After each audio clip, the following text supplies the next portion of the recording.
I think that 80% of the roads in the Philippines are unpaved, and to get to the most beautiful places in the Philippines, you need an off-road vehicle. So I've been off-roading since 2004. I'll never forget the first time I went off-roading here.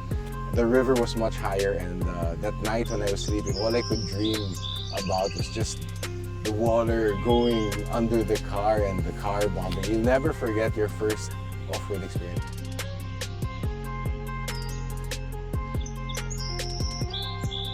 Probably more people can relate to how to prepare for a normal off-road trip, and the usual car checks, tire pressure, fluids, battery, all the usual checks that you have to do. Of course, you need to get that done. Other than that, my recommendation when off-roading is, number one, know the limits of your car.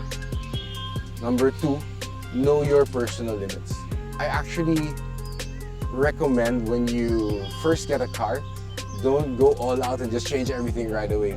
Probably what you can do is just really find a good instructor and improve on your skill before you start changing everything, because you don't really know what you want. And but probably the basics would be the tires.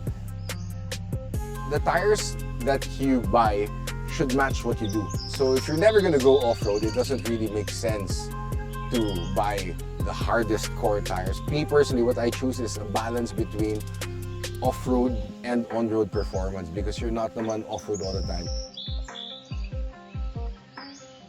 Before you go crazy and start building your car from scratch, you may end up buying things you don't really need, no? So I suggest to improve first on your skill, come to a place like Jungle Base, get good instructors here where you can learn from, and just change the basics. Probably maybe the tires, even a stock suspension, you'd be surprised with a good set of tires. You don't even have to do much.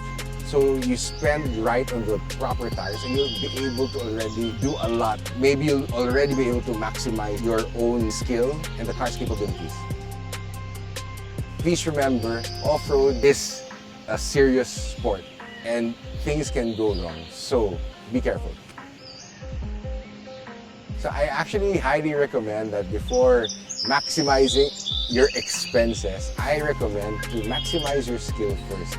With minimal expense, just go to the basics. With that, you'll have maximum fun and maximum excitement.